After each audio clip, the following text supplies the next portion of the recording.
अब हम आपको सीधे लेकर चलते हैं बिहार के मुंगेर, जहां प्रधानमंत्री नरेंद्र मोदी चुनावी सभा को संबोधित करने पहुंच चुके हैं।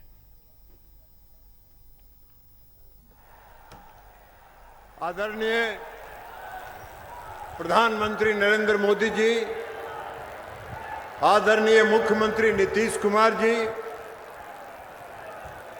शक्तिपीठ मां चंडिका योग महानगरी और राजा कर्ण की नगरी में आपका हृदय से हार्दिक अभिनंदन और स्वागत करते हैं। और प्रधानमंत्री जी, आपको स्मृति चिन्ह अभी मैंने दिया है, उसमें मां का जो 52 शक्तिपीठ है उसमें एक शक्तिपीठ मुंगेर में भी है, जहां मां का नेत्र गिरा है। आज मुंगेर की धरती से माता अपने नेत्रों के माध्यम से आपको आशीर्वचन दे रही हैं कि आपका जो 400 पार का लक्ष्य है उसको प्राप्त करिए और जिस देश से भ्रष्टाचारियों को समाप्त करके देश को विकसित राष्ट्र बनाने का काम कीजिए। इन्हीं शब्दों के साथ मैं मुंगेर की धरती पर आपका स्वागत करता हूं। बहुत बहुत धन्यवाद। साथियों, अब बिहार प्रदेश के भारतीय जनता पार्टी के उप मुख्यमंत्री और प्रदेश के अध्यक्ष हमारे यशस्वी प्रदेश अध्यक्ष को प्रतीक चिन्ह एवं अंग वस्त्र देकर के सम्मानित करेंगे माननीय बिहार के उप मुख्यमंत्री सम्राट चौधरी जी। आप सभी लोग जोरदार तालियों के साथ उनका स्वागत करें। साथियों, मुंगेर की पावन वसुंधरा से ऐसी गूंज उठनी चाहिए कि पूरे बिहार में इसकी गूंज जानी चाहिए। साथियों, अब मैं आमंत्रित करती हूं बिहार के उप मुख्यमंत्री आदरणीय सम्राट चौधरी जी को, बुआएं अपनी बातों को रखें। बोलिए भारत माता की जय। जय श्री राम, जय जय श्री राम।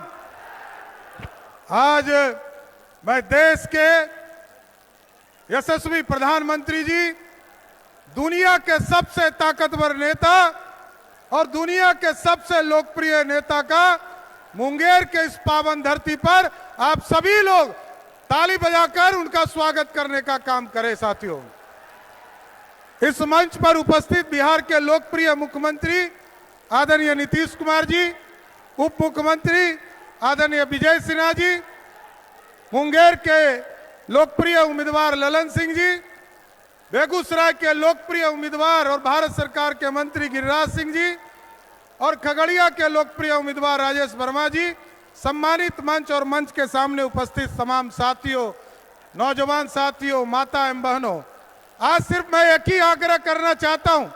देश के यशस्वी प्रधानमंत्री जी को अभी उत्तर प्रदेश के भी कार्यक्रम में जाना है। मैं सिर्फ एक आग्रह करूंगा कि लोगों को कंफ्यूजन करने का प्रयास किया जा रहा है। लोग ये कहते हैं कि संविधान खतरे में है। मैं आपके मंच से माध्यम से कहना चाहता हूं, बिहार के लोग जानते हैं मोदी जी 10 साल से मोदी की गारंटी देश में चल रही है और देश में संविधान को आगे बढ़ाने वाले, और मोदी जी तो बड़ा स्पष्ट तौर पर कहते हैं कि अब मोदी नहीं, बाबा साहब भीमराव अंबेडकर भी आ जाए तो कोई संविधान नहीं बदल सकता है। लेकिन दूसरे तरफ जो लोग आरक्षण के नाम पर लोगों को गुमराह करते हैं, बैकवर्ड फॉरवर्ड करने का प्रयास करते हैं, उनको मैं बड़ा स्पष्ट तौर पर कहना चाहता हूं, वो सिर्फ अपने लिए जीते हैं। साथियों, वो सिर्फ अपनी पत्नी को मुख्यमंत्री बनाना जानते हैं, अपने बेटा को उप मुख्यमंत्री बनाना चाहते हैं, अपने दूसरे बेटा को जो अपनी पत्नी को अत्याचार करता है उसको मंत्री बनाना जानते हैं। और आजकल एक टूरिस्ट बेटी भी दूसरे देश से इस देश में आकर चुनाव लड़ने का काम कर रही है। लेकिन साथियों, हम लोगों को तय करना है बिहार में लोकतंत्र और संविधान को बचाने वाला कोई है तो देश के यशस्वी प्रधानमंत्री नरेंद्र मोदी हैं। हमको एक एक वोट, यहाँ पर ललन जी बैठे हैं, आदरणीय गिरिराज जी बैठे हैं, दोनों का चुनाव 13 तारीख को है। एक एक वोट मुंगेर में तीर छाप को दीजिएगा। जैसे ही ललन जी चुनाव जीतेंगे, देश में यशस्वी प्रधानमंत्री नरेंद्र मोदी जी हो जाएंगे। इसलिए सभी लोगों से आग्रह करते हुए, निवेदन करते हुए कि एक एक वोट एनडीए के प्रत्याशी को देने का काम कीजिए, जिससे मोदी जी के हाथों को मजबूत किया जा सके। बहुत बहुत धन्यवाद। साथियों, अब मैं खगड़िया के प्रत्याशी राजेश वर्मा जी को आग्रह करती हूं कि वो हमारे देश के यशस्वी प्रधानमंत्री नरेंद्र भाई मोदी जी को स्वागत करें। अब मैं महिला नारी सशक्तिकरण की मिसाल प्रधानमंत्री जी मोदी जी महिलाओं के सम्मान में, सुविधा और सुरक्षा के लिए दृढ़ संकल्पित है। उन्होंने नारी शक्ति बंधन के तहत हम महिलाओं को जो सम्मान दिया है, इसके लिए मैं सभी लोग उन्हें कर्तव्यधरी से सारे महिलाओं से आग्रह करती हूं कि वो उन्हें स्वागत और सम्मान करें। और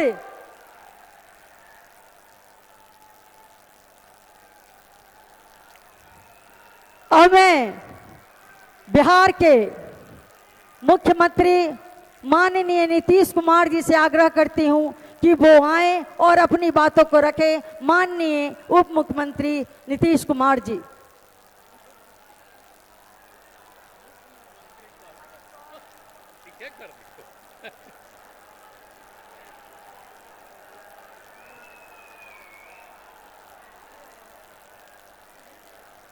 आदरणीय प्रधानमंत्री श्री नरेंद्र मोदी जी और यहाँ इस कार्यक्रम में उपस्थित बिहार के उप मुख्यमंत्री श्री सम्राट चौधरी जी, श्री विजय कुमार सिन्हा जी, मुंगेर से एनडीए जनता दल यू के उम्मीदवार श्री राजीव रंजन सिंह उर्फ ललन सिंह जी, बेगूसराय से एनडीए भाजपा के उम्मीदवार श्री गिरिराज सिंह जी, खगड़िया से एनडीए लोजपा रामविलास के उम्मीदवार श्री राजेश वर्मा जी,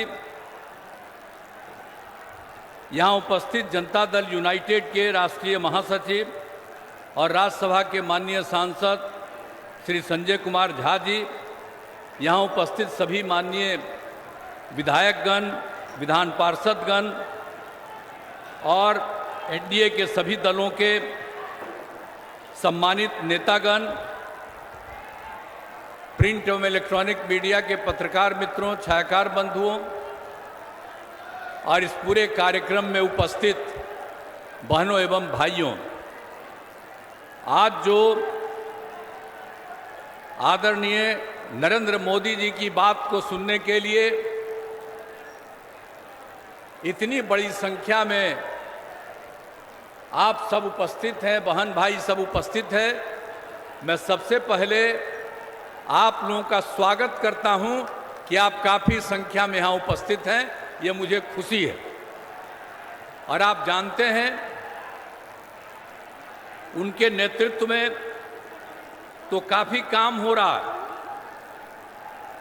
पूरे देश का विकास हो रहा है और अब फिर चुनाव है, तो इस चुनाव में फिर जीतना है। तो ये सारी बातों को लेकर के आप जानते ही हैं कि देश का काफ़ी उन्होंने विकास किया है, बिहार को भी मदद किया है।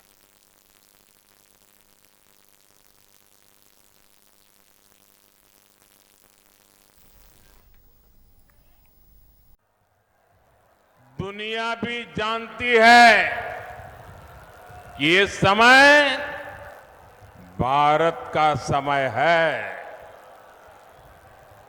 दुनिया को भी लगता है कि जितनी मजबूत सरकार भारत के लोग बनाएंगे, दुनिया को भी उतनी ही मजबूती मिलेगी। 10 साल में भारत की ये जो साख बढ़ी है, आज दुनिया में भारत का डंका बज रहा है कि नहीं बज रहा है? आज दुनिया के हर देश में हर भारतीय का गौरव हो रहा है कि नहीं हो रहा है? आज भारत का सम्मान बढ़ रहा है कि नहीं बढ़ रहा है? ये किसके कारण हुआ है? किसके कारण हुआ है? किसके कारण हुआ है? किसके कारण हुआ है? ये आपका जवाब गलत है। ये मोदी के कारण नहीं हुआ है। ये सब तो आपके एक वोट के कारण हुआ है।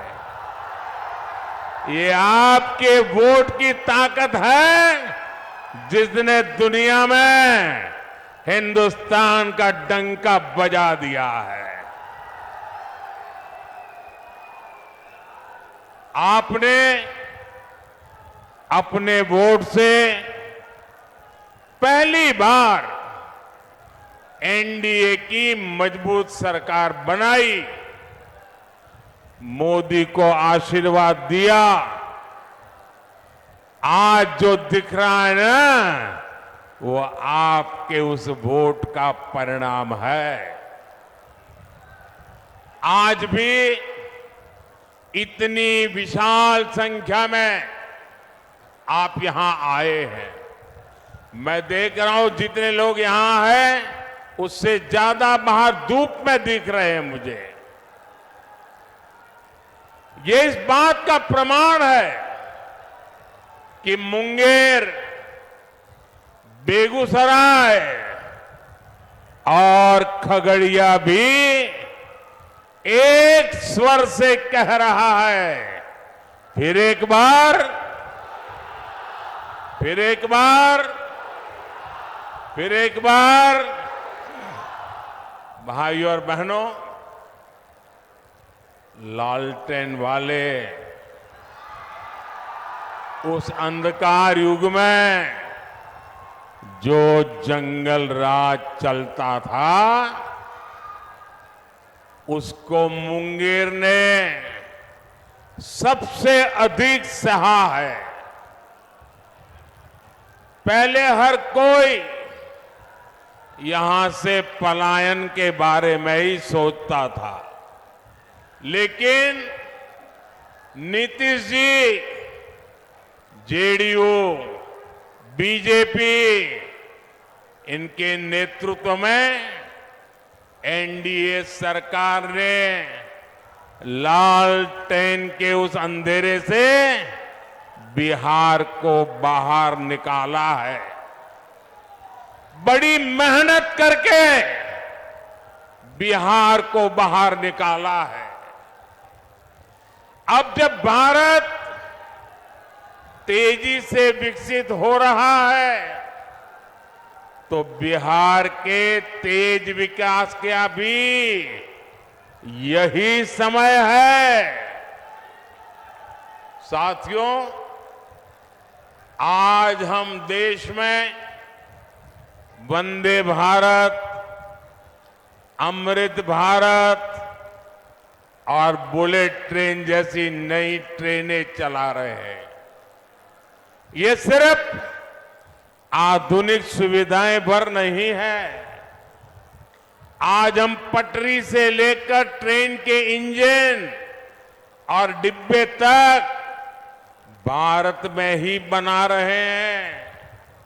इतना ही नहीं, हम दुनिया के और देशों में, विदेशों में भी बेच रहे हैं। इससे आने वाले समय में बिहार के रेल कारखानों को भी बहुत लाभ होने वाला है। हम भारत को दलहन और तिलहन में भी आत्मनिर्भर बनाने का संकल्प लेकर चले हैं। इसके लिए आने वाले 5 साल में मिशन मोड पर काम होगा। ऐसे में दलहन के कटोरे के रूप में इस क्षेत्र के किसानों की भूमिका और बड़ी होने जा रही है। साथियों, आज बिहार में इस चुनावी जंग में जो लड़ाई चल रही है, एक तरफ एनडीए का मॉडल है, दूसरी तरफ इंडी गठबंधन का मॉडल है। इंडी गठबंधन का मॉडल है तुष्टीकरण, अपीजमेंट, जबकि हमारा मॉडल है संतुष्टीकरण। हरेक को संतुष्ट करना, कोई छूट न जाए, जिसके हक का है उसको उसका हक मिलना चाहिए। हमने माताओं बहनों को टॉयलेट, गैस, बिजली, पानी का सुविधा दी। हमने मुफ्त राशन और मुफ्त इलाज की गारंटी दी और कभी किसी को ये नहीं पूछा कि तुम्हारा धर्म क्या है, तुम मंदिर जाते हो कि मस्जिद जाते हो, तुम्हारी जात क्या है। हमने तो कहा जो इसका हकदार है उनको सबको मिलेगा, और यही सच्चा सेक्युलरिज्म है, यही सच्चा सामाजिक न्याय है। हमने गरीबों के पक्के घर बनाए, वो भी माताओं बहनों के नाम किए। लेकिन इंडी गठबंधन अपनी पूरी ताकत सिर्फ और सिर्फ तुष्टीकरण पर लगा रहा है। कांग्रेस के शहजादे का कहना है कि वो देश भर में, ये जरा ध्यान से सुनिए, ये कांग्रेस के शहजादे ने क्या कहा है और आपके लिए कितनी बड़ी मुसीबत वो लाने वाले हैं, ये जरा समझने की जरूरत है। कांग्रेस के शहजादे ने कहा है कि देश भर में हर परिवार की उसकी कमाई का, उसकी मिल्कत का, उसकी प्रॉपर्टी का सर्वे करेंगे। परिवार के पास क्या होता है, कुछ छोटी मोटी बचत होती है, छोटी मोटी गुमटी, दुकान, मकान होता है। हमारी बहनों के पास कुछ जेवर गहने होते हैं, और स्त्री धन तो हमारे यहां बहुत पवित्र माना जाता है। मंगलसूत्र होता है। भ्रष्टाचार करके लोगों को तबाह करने वाली कांग्रेस की बुरी नजर अब आपकी संपत्ति पर पड़ गई है। साथियों, कांग्रेस कहती है कि वो किसानों के घर और जमीन के सर्वे कराएगी और आप पर विरासत टैक्स लगाएगी, और कहते हैं वो एक्सरे निकालेंगे हर एक का, हर परिवार का एक्सरे निकालेंगे। यानी आप अपनी पूरी संपत्ति, आज तो आपके पास जो भी है, मरते समय आप अपने बच्चों को दे देते हैं। कोई लिख करके जाता है या मरने के बाद उनके बच्चों को मिल जाता है। लेकिन अब कांग्रेस ऐसा घोषणा पत्र लेके आई है, कांग्रेस ने ऐसी घोषणा की है कि अब आप अपना खेत खलियान घर दुकान जो आपकी मेहनत से बना है, जिसके मालिक आप हैं, अब आप अपने बच्चों को नहीं दे पाएंगे। कांग्रेस का कहना है, शाहजादे के गुरु कह रहे हैं कि अब उसमें से आधे से अधिक कांग्रेस सत्ता में आई तो वो उसको हड़प लेंगे। यानी आपके पास गांव में 4 कमरों का घर है तो आपके बाद आपकी संतान को 4 कमरे वाला घर नहीं मिलेगा, उसमें से 2 कमरे वो हड़प कर लेंगे। मान लीजिए किसी किसान के पास 10 बीघा जमीन है, कांग्रेस की सरकार बनी तो 10 बीघा जमीन आप वारसे में विरासत में अपने बच्चों को नहीं दे पाएंगे। 5 बीघा जमीन आपको बच्चों को देनी है, 5 बीघा सरकार में जमा करनी है। ऐसा भयानक विचार लेकर के ये इंडी गठबंधन के लोग आए हैं। और इधर आरजेडी वाले, इतनी चर्चा चल रही है, मुंह पे ताला लगा करके बैठ गए हैं, क्योंकि वो भी मौन रख करके ये संपत्ति का भागीदारी का मजा लेना चाहते हैं।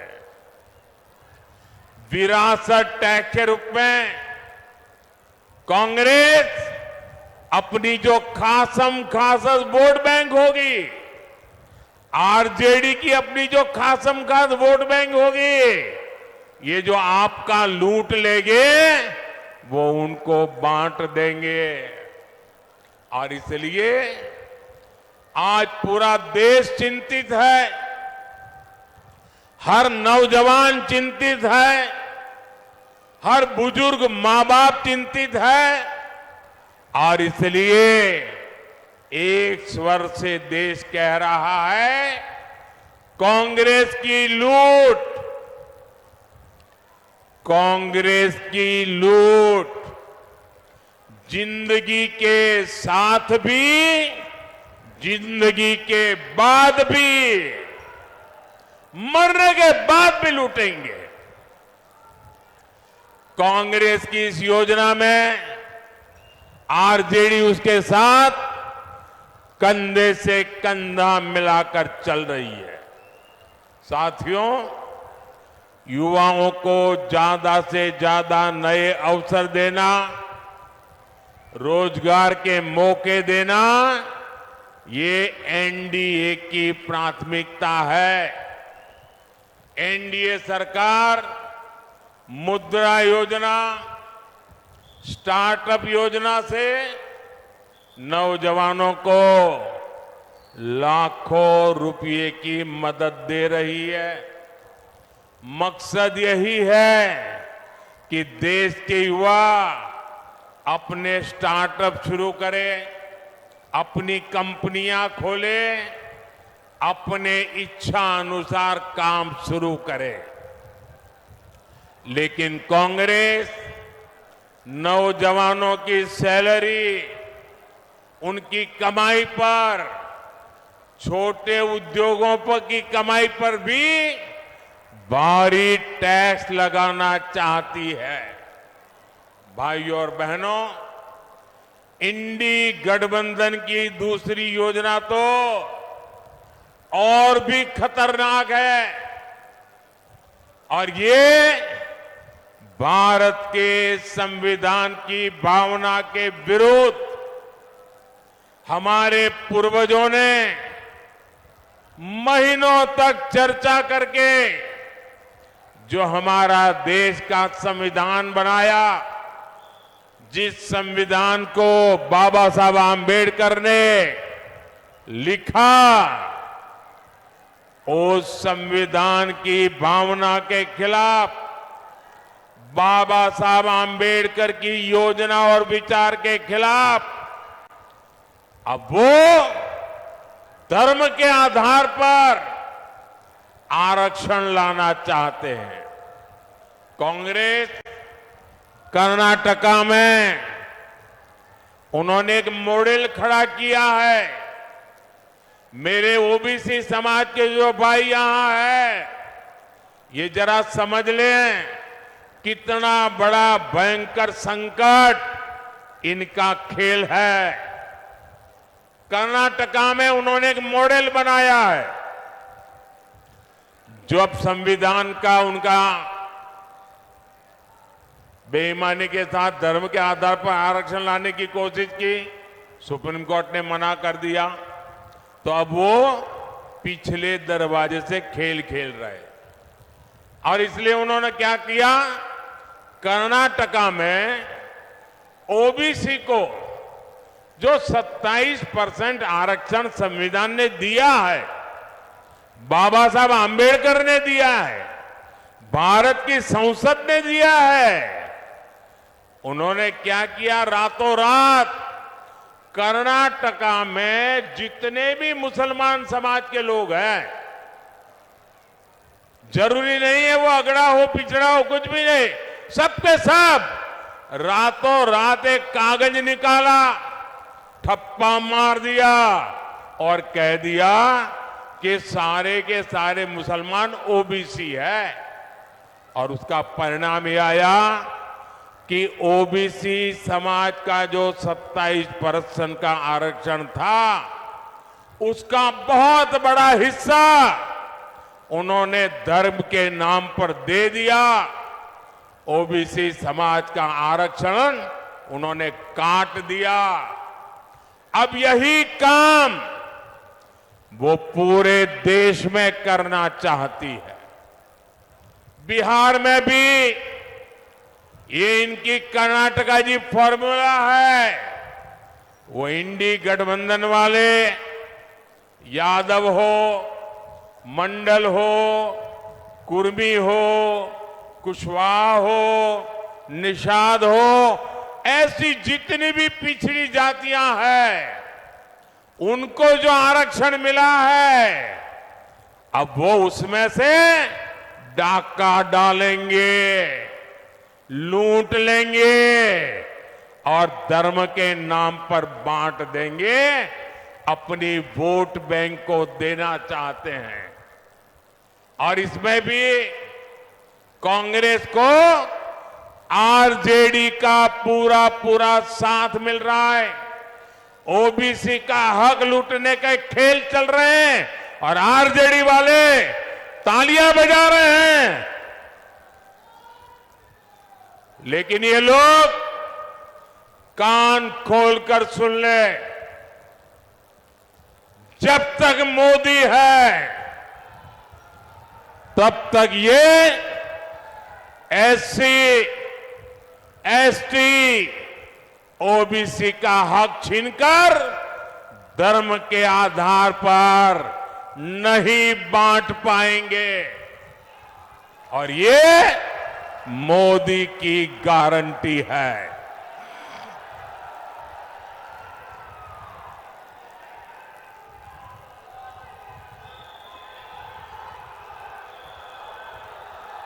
साथियों, वोट बैंक की राजनीति के कारण ही कांग्रेस की सरकारों ने हमारी हजारों वर्षों की समृद्ध विरासत की सूध नहीं ली।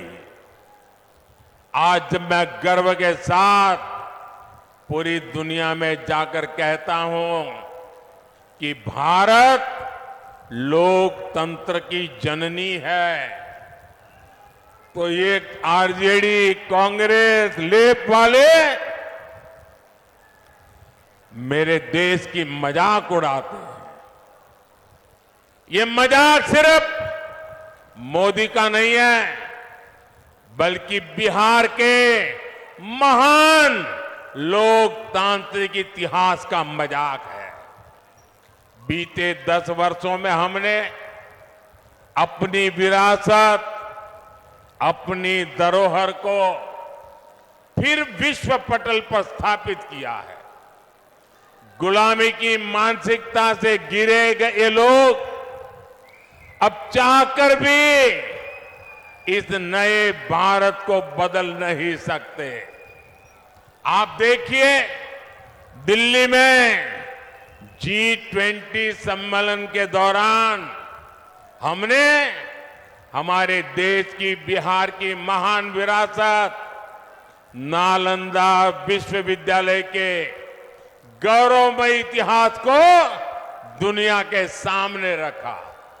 आज दुनिया के जो जितने G20 के बड़े नेता हैं, उनके घर में नालंदा के उस विश्वविद्यालय के साथ फोटो है। एनडीए भारत को 21वीं सदी के वैश्विक ज्ञान का केंद्र बनाने के लिए समर्पित है। मुंगेर में विश्व का सबसे बड़ा योग का विद्यालय है। पद्मश्री पूज्य स्वामी निरंजनानंद सरस्वती जी के प्रयासों से पूरे विश्व से लोग यहां योग सीखने आते हैं।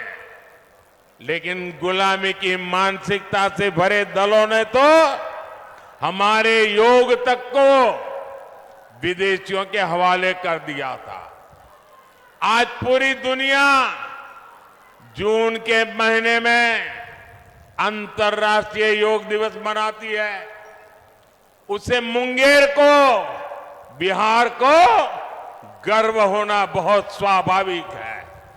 साथियों, अब भाजपा ने योग और आयुर्वेद को वैश्विक बनाने के लिए बड़ी घोषणाएं की हैं। एनडीए सरकार योग और आयुर्वेद के लिए विश्व स्तर पर मान्यता देने की, प्रमाण पत्र देने की व्यवस्था स्थापित करेगी। एनडीए सरकार दुनिया के लिए योग और आयुर्वेद के प्रमाणित पाठ्यक्रम बनाने के लिए इससे जुड़े संस्थानों को मदद देगी।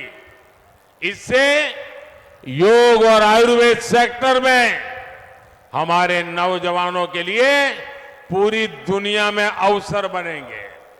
साथियों, मोदी का एक और मिशन भारत को हमारे छोटे किसानों के मोटे अनाज श्री अन्न को दुनिया में घर घर पहुंचाने का है।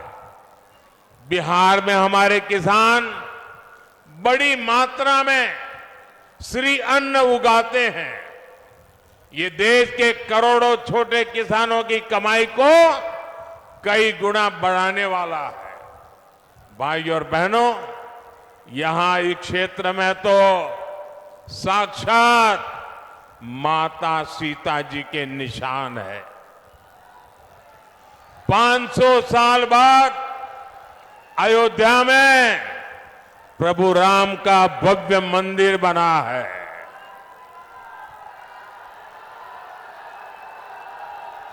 पूरे देश को गर्व हो रहा है, सबको गर्व हुआ। और प्राण प्रतिष्ठा के कार्यक्रम में ये इंडी गठबंधन वालों को निमंत्रण दिया, उन्होंने उसे ठुकरा दिया। और दूसरी तरफ वो अंसारी परिवार को देखिए, जो 2-2 पीढ़ी से राम मंदिर के खिलाफ अदालत में मुकदमा लड़ते थे, मुसलमानों के लिए मुकदमा लड़ते थे। लेकिन जब सुप्रीम कोर्ट का निर्णय आ गया तो उन्होंने गर्व के साथ उस निर्णय को माथे पर चढ़ाया। इतना ही नहीं, श्रीमान अंसारी खुद राम मंदिर प्रभु रामलला के प्राण प्रतिष्ठा के कार्यक्रम में खुद आए, लेकिन कांग्रेस आरजेडी के लोगों ने निमंत्रण ठुकरा दिया। ऐसे अहंकारी लोग जो अपने आप को भगवान राम से भी बड़ा मानते हैं, ऐसे लोगों को सबक सिखाने का यह मौका है। भाई और बहनों, आप सबको ये ध्यान रखना है कि इस बार आपका एक एक वोट भारत के विकास और भारत की विरासत को नई ऊंचाई देने के लिए पड़ने वाला है। और इसलिए मुंगेर से हमारे मित्र श्रीमान राजीव रंजन जी, बेगूसराय से गिरिराज सिंह जी और खगड़िया से राजेश वर्मा जी को हर बूथ पर विजयी बनाना है। कहीं पर 7 मई को मतदान है तो कहीं पर 13 मई को मतदान है, लेकिन हर बूथ पर मतदान के रिकॉर्ड जरूर टूटने चाहिए। टूटेंगे, घर घर जाएंगे, ज्यादा से ज्यादा मतदान कराएंगे, सुबह 10 बजे के पहले मतदान कराएंगे, पूरा कराएंगे। अच्छा, मेरा एक काम करेंगे, ये मेरा काम है, ललन सिंह का नहीं है, गिरिराज का नहीं है, मेरा काम है। करेंगे, पक्का करेंगे। देखिए, घर घर जाइएगा और कहिएगा कि मोदी जी मुंगेर आए थे और मोदी जी ने आपको प्रणाम कहा है। मेरा प्रणाम पहुंचा देंगे, हर परिवार में मेरा प्रणाम पहुंचा देंगे। जब हर परिवार में आप मेरा प्रणाम पहुंचाएंगे ना, तो हर परिवार मुझे आशीर्वाद देगा। वो आशीर्वाद मेरी ऊर्जा है, वो आशीर्वाद मेरी शक्ति है, वो आशीर्वाद मेरी प्रेरणा है। और उस आशीर्वाद को लेकर के मैं पूरी ताकत से फिर से एक बार आपकी सेवा में जुड़ जाऊंगा। मेरे साथ बोलिए, भारत माता की, भारत माता की, भारत माता की। बहुत बहुत धन्यवाद।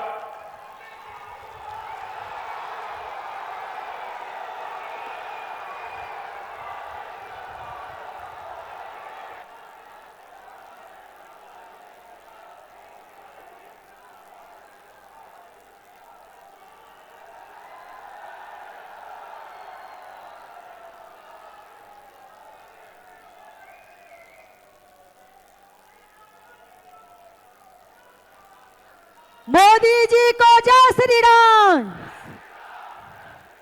मोदी जी को जय श्री राम, मोदी जी को जय श्री राम, मोदी जी को जय श्री राम, मोदी जी को जय श्री राम, मोदी जी को जय श्री राम। अब बोलो।